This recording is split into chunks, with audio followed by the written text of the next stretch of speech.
Adani group కంపెనీల షేర్లు రోజురోజుకి పడిపోతున్నాయి. ఆయనకి సంబంధించినటువంటి 10 కంపెనీల్లో మదుపరులు అంటే మధ్య తరగతి, ఎగువ మధ్య తరగతి చేసినటువంటి పొదుపు విలువ అంటే వాటాల రూపంలో, ఈక్విటీల రూపంలో షేర్లు కొనుక్కుని ఉంటారు కనుక వాటి యొక్క విలువ గడిచినటువంటి 2 రోజుల్లోనే 1,70,000 నష్టపోయారు. అంటే 1,70,000 విలువైనటువంటి షేర్ల విలువ పడిపోయింది. ఒకవైపు మధ్యతరగతికి నష్టమైతే ఇంకోవైపు రాజకీయ వర్గాల్లో కూడా ప్రకంపనలు సృష్టిస్తోంది. అదానీ కంపెనీల యొక్క భవిష్యత్తు ఏమవుతుంది అనే ఆందోళన వ్యక్తమవుతోంది. అదానీ కంపెనీ చేసినటువంటి అక్రమాలు, ఎదుగుదల క్రమంలో తీసుకున్నటువంటి అవినీతి వ్యవహారాలు ఇవన్నీ మరోసారి దేశవ్యాప్తంగా చర్చనీయమవుతున్నాయి. భారతీయ జనతా పార్టీ కేంద్ర నాయకత్వం ప్రధానంగా అదానితో సన్నిహితంగా ఉండేటటువంటి నరేంద్ర మోడీ ఈ వ్యవహారంలో ఆయన్ని ఒడ్డున పడేయడానికి ఏమైనా నిర్ణయాలు తీసుకుంటారా అనే చర్చ కూడా నడుస్తుంది. అయితే అమెరికా కొంచెం సీరియస్గా ఉంటే కనుక అదానిని ఎవరూ రక్షించలేరనే భావన వ్యక్తమవుతుంది. దీనికి ప్రధానమైనటువంటి కారణము తెలుగు రాష్ట్రాలకు సంబంధించి జగన్మోహన్ రెడ్డితో కూడా ముడిపడి ఉండడం అనేది మనము చర్చించుకోవాల్సినటువంటి అంశం. అదానీ గ్రూపులో మీద చర్యలు తీసుకోవాలి. అదానీ గ్రూపు అమెరికాలో అవినీతి వ్యవహారాలకు తెరతీసిందంటూ అమెరికన్ స్టాక్ ఎక్స్చేంజ్ కమిషను గతంలో నుంచి ప్రయత్నం చేస్తుంది. గడిచినటువంటి 1.5 year 2 years వ్యవధిలోనే స్టాక్ ఎక్స్చేంజ్ కమిషను అదానీ కంపెనీకి సమన్లు జారీ చేయడానికి భారత ప్రభుత్వాన్ని అభ్యర్థించింది. కానీ 2 సార్లు ఆ ప్రయత్నం చేస్తే భారత ప్రభుత్వం తిరస్కరించింది. ఇప్పుడు స్టాక్ ఎక్స్చేంజ్ కమిషను అమెరికన్ కోర్టును ఆశ్రయించి కోర్టు ద్వారా ఇంకా భారత ప్రభుత్వం కూడా ఏమీ చేయలేనటువంటి పరిస్థితి ఉంటుంది కనుక కోర్టు ద్వారా సమన్లు జారీ చేయడానికి నిర్ణయం తీసుకుని ఆ మేరకు ప్రక్రియను ప్రారంభించింది. ఇది అదానీ గ్రూప్ కంపెనీల్లో ప్రకంపనలు సృష్టిస్తోంది. మదుపరులకి ఆందోళన, రాజకీయంగా కూడా ఇప్పుడు ఈ పెద్ద ఎత్తున చర్చనీయమవుతుంది.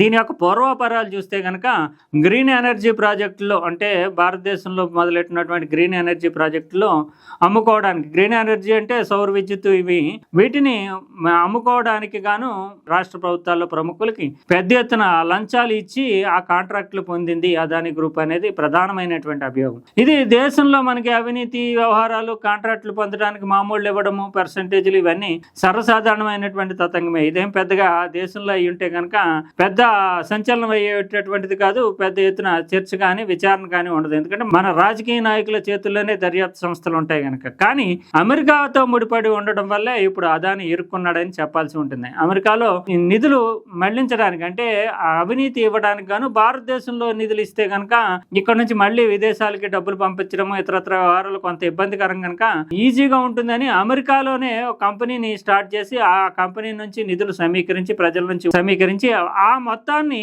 ఈ అవినీతికి వాడారు అనేది ప్రధాన అభియోగం. దాంట్లో జగన్మోహన్ రెడ్డి అంటే ఆంధ్రప్రదేశ్ ప్రభుత్వం కూడా ఈ సౌర విద్యుత్ కొనడానికి 25 ఏళ్ల పాటు కాంట్రాక్ట్, అంటే గుజరాత్లో తయారవుతుంది విద్యుత్తు, దాన్ని ఆంధ్రప్రదేశ్ కొంటుంది, 25 ఏళ్ల పాటు కొంటుంది.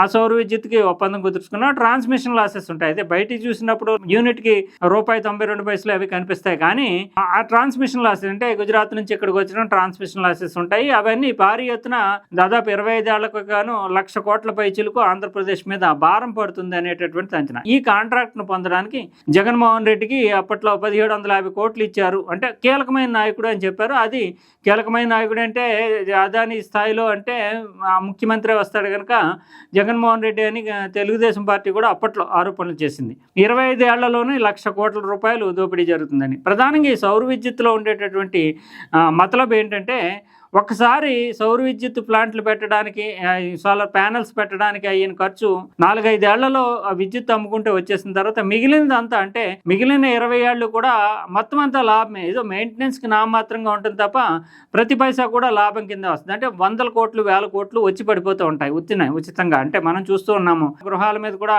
సోలార్ ప్యానెల్స్ పెట్టుకుంటాము. పెట్టినటువంటి 3-4 లేదంటే 5 ఏళ్లలో మనం పెట్టిన ఖర్చు వచ్చేస్తే ఆ తర్వాత అంతా కూడా మనకి ఉచిత విద్యుత్ 100 యూనిట్లో ఫ్రీగా వస్తూ ఉంటుంది. అలాగే ఈ ప్లాంట్లు పెడుతున్నటువంటి పెద్ద ఎత్తున కార్పొరేట్ సంస్థలు కూడా ఒక 5 ఏళ్ల కాల వ్యవధిలో ఆ ప్లాంట్కి పెట్టినటువంటి పెట్టుబడి వడ్డీ వచ్చేసిన తర్వాత మిగిలినంతా కూడా ఇన్కమ్ కిందే భావించాలి. అందువల్లనే ఈ సోలార్ విద్యుత్ కాంట్రాక్ట్ 25 ఏళ్ళు కుదుర్చుకుంటే 5-6 ఏళ్లలో మొత్తం తీరిపోయిన తర్వాత మిగిలిన లాభాలు. అందుకే ఆ కాంట్రాక్ట్ని రాష్ట్రాలకు అప్పగించడానికి లేదా అంటగట్టడానికి ఇప్పుడు పెద్ద ఎత్తున అవినీతి ఇచ్చి నాయకుల్ని, కీలకమైన నాయకుల్ని కొనేశారు అనేది. ఈ కొనడం భారతదేశంలో జరిగి ఉంటే ఈ డబ్బులు ఇవ్వడం ఇచ్చిపుచ్చుకోవడం అనే వ్యవహారం పెద్ద ఎత్తున రచ్చ అయ్యేది కాదు. కానీ అమెరికాలో కంపెనీ పెట్టి అమెరికాలో అక్కడే అంటే పెట్టుబడిదారుల నుంచి నిధులు సమీకరించి ఆ నిధుల్ని ఈ అవినీతికి మళ్లించడం అనేది ఇప్పుడు అమెరికాలో పెద్ద గొడవ అవ్వడం, అమెరికన్ స్టాక్ ఎక్స్చేంజ్ కమిషన్ వీటికి ఆధారాలను సమీకరించి చర్యలు తీసుకోవడం మొదలుపెట్టడం అనేది జరుగుతోంది. దీనివల్ల అదానీ గ్రూప్ ఇబ్బందుల్లో పడుతుంది. తర్వాత గతంలో అంటే ఈ అదానీ గ్రూప్ దేశంలో అయితే తప్పించుకోగలను. నిజానికి తెలుగుదేశం పార్టీగా జగన్మోహన్ రెడ్డి ప్రభుత్వం మీద ఈ సోలార్ విద్యుత్ కాంట్రాక్టుల వ్యవహారం మీద 1,00,000 కోట్లు నష్టపోతున్నామంటూ పెద్ద రచ్చ చేసింది. కానీ తెలుగుదేశం కూటమి ప్రభుత్వం అధికారంలోకి వచ్చిన తర్వాత ఉష్ చిప్ అన్నట్లుగా గుట్టు చప్పుడు కాకుండా ఆ వ్యవహారాన్ని వదిలేసింది. దానికి ప్రధాన కారణం అదానికి నరేంద్ర మోడీకి ఉండేటటువంటి సన్నిహిత సంబంధాలు కావడం వల్ల అటువైపు తొంగి చూస్తే కనుక అదాని వైపు నరేంద్ర మోడీ నుంచి ఇబ్బంది వస్తుందనే ఉద్దేశంతో మొత్తం జగన్మోహన్ రెడ్డి హయాంలో చోటు చేసుకున్నటువంటి కుంభకోణాన్ని కానీ, జగన్మోహన్ రెడ్డికి నేరుగా 1,750 కోట్లు ఇచ్చారనే అభియోగాన్ని కానీ తెలుగుదేశం పక్కన పెట్టేసి తన పని తాను చేసుకుపోతూ ఉంటుంది. ఈ నేపథ్యంలో ఇక్కడైతే దేశంలో ఇతర తమిళనాడు ప్రభుత్వం, ఇతర 5-6 ప్రభుత్వాలు కొన్నాయి ఈ సోలార్ విద్యుత్ని. కానీ వాళ్ళందరికీ లంచాలు ఇచ్చినా దేశంలో అయితే పెద్ద గొడవ అవ్వకపోను. కానీ అమెరికన్ స్టాక్ ఎక్స్చేంజ్ కమిషన్ ఈ లోపాన్ని, ఈ అవినీతిని, గుట్టుమట్లని కనిపెట్టడంతో సమన్లు ఇచ్చి అదానీని విచారించేటటువంటి ప్రక్రియ మొదలెట్టింది. ఒకవేళ అదానీని కనుక అమెరికాకి తీసుకెళ్లి విచారించడం మొదలెడితే మళ్ళీ భారతదేశానికి రావడం కూడా కష్టసాధ్యం. ఎందుకంటే అమెరికన్ చట్టాలు చాలా కఠినంగా ఉంటాయి. వాళ్ళు ప్రక్రియ మొదలెట్టిన తర్వాత లోపాలు, అవినీతికి సంబంధించినటువంటి ఆధారాలు లభిస్తే అమెరికాలో కూడా ఒక సిస్టమ్ ఉంది. ఏంటంటే ఎవరికన్నా కాంట్రాక్ట్లు ఇతరత్ర ఉంటే అధికారికంగానే కమిషన్ అంటారు. ఆ కమిషన్ రూపంలో ఇచ్చి ఉంటే కనుక పెద్ద వ్యవహారం ఉండదు. కానీ ఇప్పుడు లంచం రూపంలో, అవినీతి రూపంలో ఈ మొత్తం వ్యవహారం అంతా చోటు చేసుకోవడం, గుట్టు చప్పుడు కాకుండా జరగడం.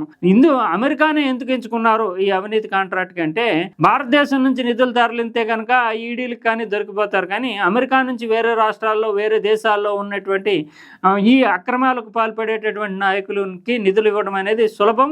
తర్వాత దేశీయ సంస్థల దర్యాప్తు పరిధిలోకి రాదు. అమెరికా నుంచి నేరుగా అక్కడికి వెళతాయి కనుక వాళ్ళ ఖాతాలు కానీ, లేదా వాళ్ళ అనుచరుల ఖాతాలు కానీ, లేదంటే అక్కడ వేరే దేశాల్లో పెట్టుబడులు పెట్టడం కానీ సులభమైపోతుంది. కనుక విదేశాల నుంచి, అమెరికా నుంచి అందుకు వేదికగా వినియోగించుకోవడం అనేది దేశంలో అయితే సులభంగానే ఇవ్వడం సాధ్యమవుతుంది. కానీ అమెరికాను ఎందుకు ఎంచుకున్నారంటే అమెరికా నుంచి నిధులు మళ్లించడం అనేది ఈజీ కనుక ఈ మన దేశ దర్యాప్తు సంస్థలకి ఆచూకీ అందదు కనుక ఈ మార్గాన్ని, వక్ర మార్గాన్ని ఎంచుకున్నారు. ఇప్పుడు అదే పెద్ద తలకి చుట్టుకున్నటువంటి వ్యవహారంగా మారింది. అదానీ గ్రూపులు నిజానికి ఒకసారి అదానీ గ్రూపుల మీద వచ్చినటువంటి అభియోగాల మీద షేర్ మార్కెట్లో దాని విలువ పడిపోతున్నప్పుడు ఎల్ఐసి నుంచి ప్రత్యేకంగా పెట్టుబడులు పెట్టించి కేంద్ర ప్రభుత్వం కాపాడగలిగింది. కానీ ఇది అమెరికాతో ముడిపడి ఉండడం వల్ల దీన్ని ఏ మేరకు వీళ్ళు హిండెన్బర్గ్ నివేదిక వచ్చినప్పుడు ఒకసారి ఇబ్బంది పడుతుంటే అదానీని ఆదుకుని కంపెనీని మళ్ళీ నిలబెట్టినటువంటి బాధ్యత కేంద్ర ప్రభుత్వం తీసుకుంది. కానీ ఇప్పుడు ఇది మాత్రం కేంద్ర ప్రభుత్వం బాధ్యత తీసుకునేటటువంటి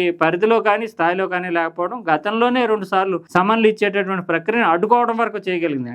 కానీ అమెరికన్ కోర్టుని ఆశ్రయించి తెస్తే కనుక అది అక్కడ ఉండేటటువంటి అమెరికన్ ప్రభుత్వం కూడా అభ్యంతరాలు చెప్పదు, ఇంప్లిమెంట్ చేయాల్సిందే అని చెప్తుంది. అందువల్ల భారత ప్రభుత్వం దీని మీద ఏమన్నా వ్యూహం రచిస్తుందా, అదానీ కంపెనీ ఈ మొత్తం స్కామ్ నుంచి ఎలా బయటపడగలుగుతుంది అనేది మనం వేచి చూడాలి. ప్రత్యేకంగా ఒకవేళ స్కామ్ కి సంబంధించి వివరాలు, గోల మొదలైతే కనుక ఆంధ్రప్రదేశ్లో కూడా జగన్మోహన్ రెడ్డి పేరు బయటకు మళ్ళీ మరోసారి వచ్చి చర్చ అయ్యేటటువంటి అవకాశం ఉంటుంది. అయితే మన భారతదేశంలో ఉండేటటువంటి నాయకులు మాత్రం పెద్దగా ఏమీ చలించేటటువంటి అవకాశం లేదు.